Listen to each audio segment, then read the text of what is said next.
لو أنزلنا هذا القرآن على جبل لرأيته خاشعا أنزلنا هذا القرآن على جبل لرأيته خاشعا أنزلنا هذا القرآن على جبل لرأيته خاشعا متصدعا من خشية وتلك الأمثال نضربها للناس لعلهم يتفكرون.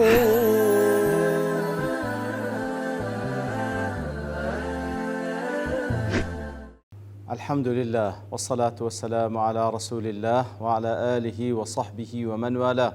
السلام عليكم ورحمة الله.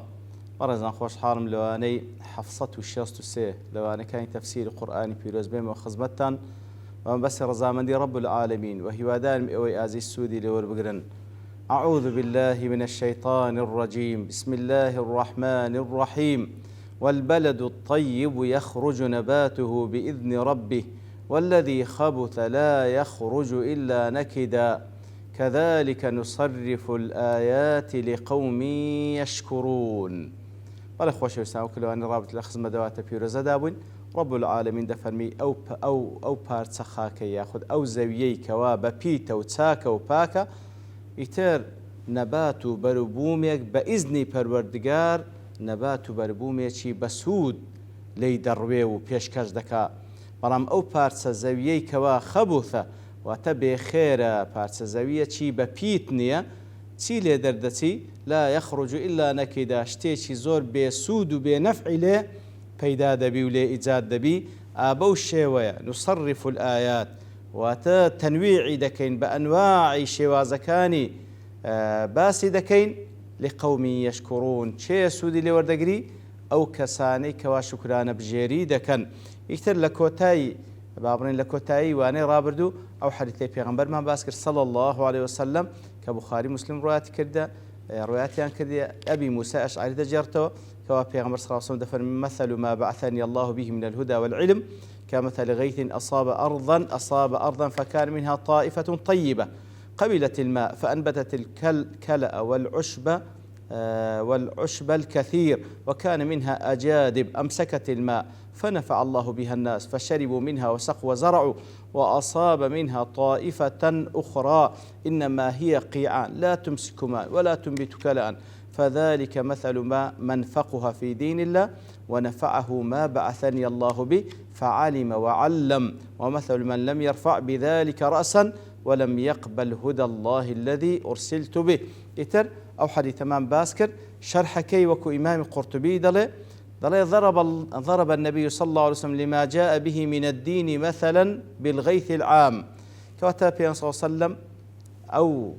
وحييك لبوي هاتيا أو دينيك ولبوي هاتيا أو بياميك وبيجيني نموني بيهنا وكو بالغيث العام باران يشي قشتي بنفع هاتيا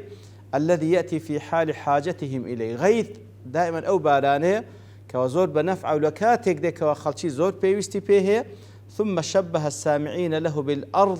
المختلفة التي ينزل بها الغيث. خلق كشي شبهان بو زويي كوا أنواع زوي أنواع زور زوي هي كأوباراني بسرد باري.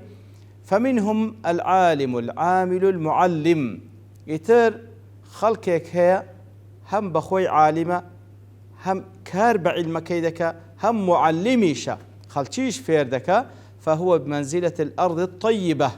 أو نمونيوي وكو نموني أو زاوية باكو ببيتي شربت أو كي بخوي خوارديتوا فانتفعت في نفسها بخوي سودي لورقر وأنبتت فنفعت غيرها. يتر بخوي سودي لورقر أو زا شتي ليشين بو خلشي ديكش سوديان لورقر. ومنهم الجامع للعلم يواشي بس علمكي لا كوبو يتوا غير أنه لم يعمل بنوافله كواتا علمكي لي كوبيتو بلام كاري بنوافله با سنة كان نكردية أو لم ينفعه فيما جمع هل أصلا يا سودي لو علمي ورنقرتي كوا كوي كرديتوا لكنه أداه لغيره بلا بخوي سودي لي ورنقر بلام قاندي بخلكان يشيديك فهو بمنزلة الأرض التي يستقر فيها الماء وكو أو بارتس زەویەکەوە بەخۆی ئاوەکە بارانەکە نامژی و قود نادە بەڵام ئاوەکەی ڕادەگریتن فينتفع الناس به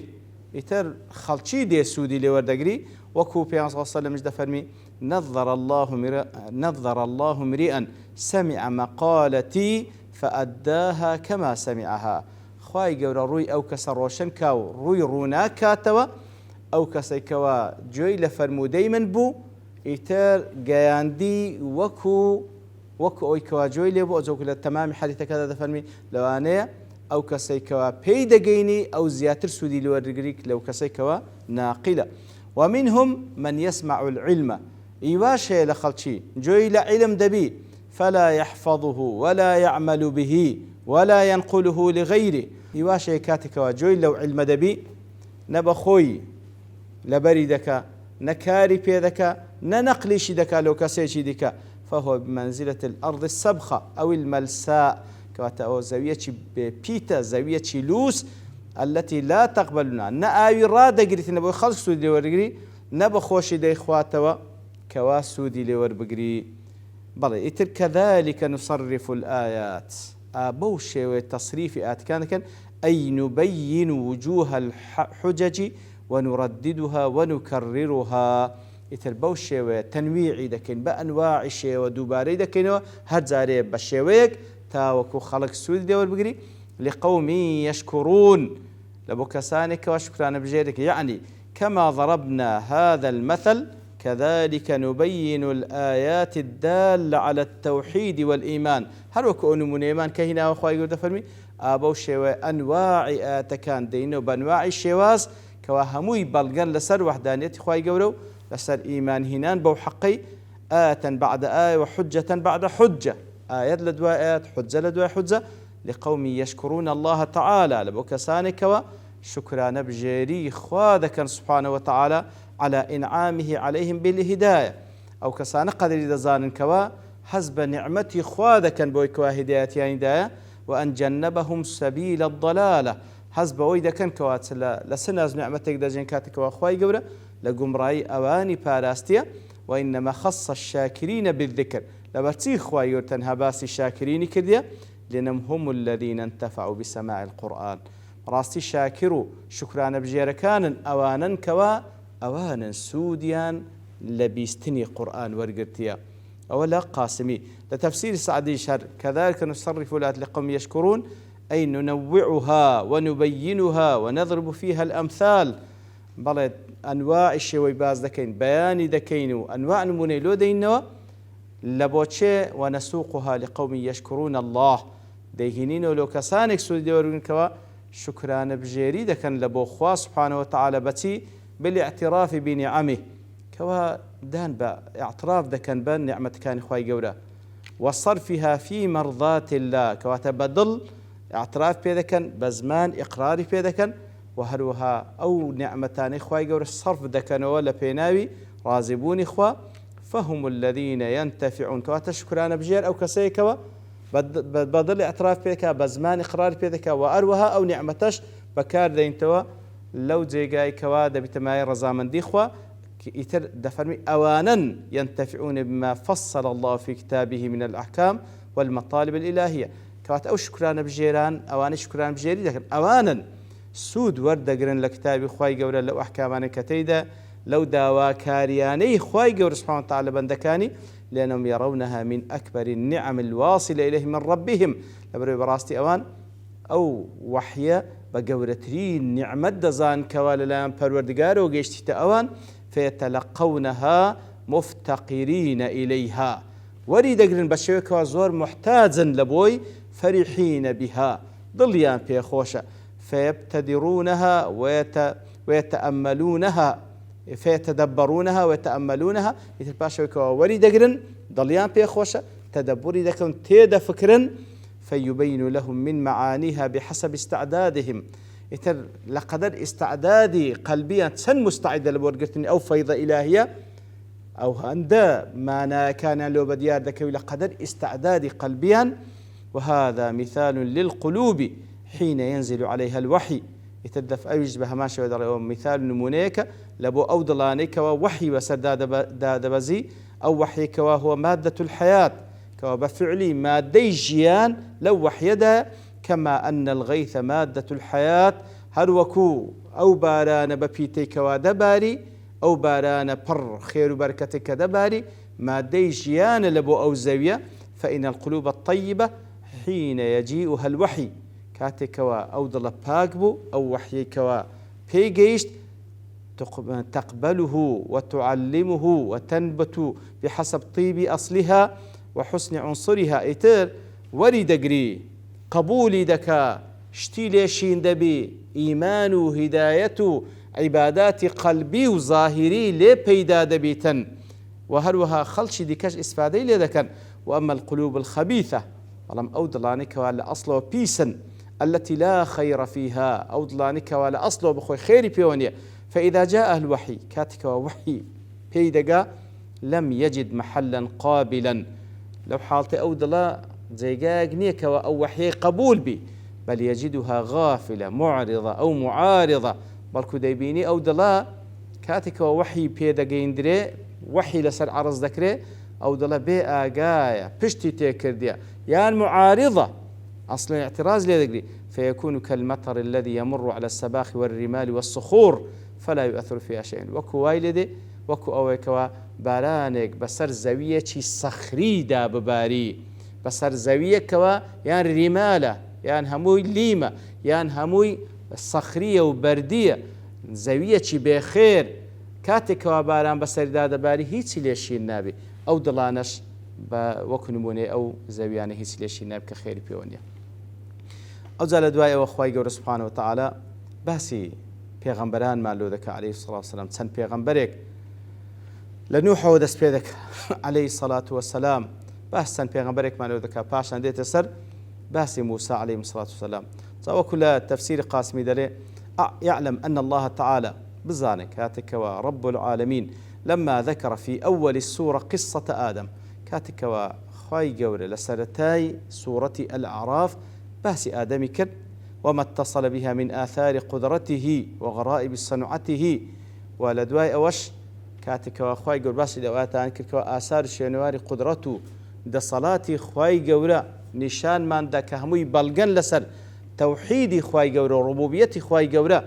وأقام الحجة الدامغة على صحة البعث بعد الموت وأروات سندين بلغي زور بهيزي هنا لسر نويكوا زنديبونوا لدواي مردن هيج شكو قمان تدانيا أتبع ذلك بقصص الأنبياء عليهم الصلاة والسلام أو زاخواي قورا سبحانه وتعالى قصصي أنبياء من لو دجياريته والصلاة والسلام خان سربي وما جرى لهم مع أممهم سيان بسر هذا لقل قوم كانيان يتر هل لوين قولي رازي نقل كريا كدلي باس كردني قصصي بيغمبران سندين فوائدي تدايا كم التنبيه على أن إعراض الناس عن قبول هذه الدلالات البينات ليردا سنز مرات شيء أبويكوا پشتي كردني خلشي لبرانبر أو همو بلغر وشنكوا بيغمبران دينا ليس من خواص قوم النبي صلى الله عليه وسلم أو تايبتنية تنها بقوم بيغمبر صلى الله عليه وسلم بو قريشيان ويأخذ أوانيك ولا دوايوان دين كوا بجد لوهم بلغيدا كان بل هذه العادة المذمومة كانت حاصلة في جميع الأمم السالفة أو عادة خرافة لهمو أمة كان بيشو ترهبو والمصيبة إذا عمت خفت أو مثلا أجر مصيبة برد بو خلشي قرتوا لسر أو كسيكواتوشي هاتيا سوق دبي فكان ذكر قصصهم وحكاية إصرارهم وعنادهم كاتلوه باسكردني أو قصانو باسكردني عناد بوني قوم كانيان وإصراريان لسر كفر تسيلي وردجيري يفيد تسلية للنبي صلى الله عليه وسلم وتخفيف ذلك على قلبه كاتلوه يردا لبو پیغمبر صلى الله عليه وسلم كوا باز لو قومان ذكر كوا بتشويك برنگاري پیغمبران بوينو عليه الصلاة والسلام والتمشى قومي خوش ذكر كوا چند الرقانة بوشي برنگاري دبنو لو حالتي كأوان دين تبيش ساي خواي قور سبحانه وتعالى لبوي دبت التسلية دبيت ماي أوي كوا لسري خفيف بي أو مصيبتي كوا قومك بتشويك برنگاري دبنوا لخالش كأنه تعالى يحكي في هذه القصص أن عاقبة أمر أولئك المنكرين كان إلى اللعن في الدنيا والخسارة في الآخرة وهروها لا أو قصان أخوي يقولوا ما بازك عاقبتي أو قومانك وإنكار دعوة بيغمبران دكن مصيريان أوي لدنيا دا لعنتيان لدري لآخرتيش خسارة مندن وعاقبة أمر المحقين وعاقبة سرنزام أو كسانك على سر حقا إلى الدولة في الدنيا لدنيا دا دبنا خاون دولة والسعادة في الآخرة لآخرتيش أو أنا بختورا وذلك يقوي قلوب المحقين أوجدت معي وكواني لسر حقا ضليان بهيستربي لخالي شديك التنبيه على أنه تعالى وإن كان يمهل هؤلاء المبطلين ولكن لا يهملهم وهروها آقادار ما عندك أقر سيخوا يقول مهلتك بكساني شي أهل باطل لدى والله معنى إهمالي كردنا حتى بوشنا وكو عرب ضليتن يمهل ولا يهمل خوا يقول مهلت دا بلام إهمالناك حسابيا لقلدك ولا خالي شديكش بيان هذه القصص دالة على نبوة محمد صلى الله عليه وسلم وهروا أو قصة وباس كردن أول دكاري كوالا جياني بيغمبران رويدا عليه الصلاة والسلام لقل قوم كان ينسرن زاميان بل غير سر بيغمبرات بيغمبر صلى الله عليه وسلم لبرو كسيتي نخوين دواربو بهيت شوي كتابة بيشوتري مطالعة نكد لكتوب كان خواي سبحانه وتعالى وكتابيتي لبو هزما مستاشي نكدك وأهل كتابو بتن كاتك وبور دكاريش أو قصصي أنبياء من لو باز دكا بلغير سرويك وبيغمبري خوايو أو وحي لنا خواي سبحانه وتعالى والعياذ بالله اشتقنا لنا خوي داير اشتبي وتسندين فوائد كاش لباسي قصص كواديار الليرو لا تسندين زي علماء كباسان كده يتلواني ذات بشتواني خواي قولا دينا خزمت قصي نوح عليه الصلاة والسلام لسورة الأعراف وصلى الله وسلم على نبينا محمد وعلى آله وصحبه أجمعين وآخر دعوانا الحمد لله رب العالمين. لو أنزلنا هذا القرآن على جبل لرأيته خاشعا أنزلنا هذا القرآن على جبل لرأيته خاشعا أنزلنا هذا القرآن على جبل لرأيته خاشعا متصدعا من خشية وتلك الأمثال نضربها للناس لعلهم يتفكرون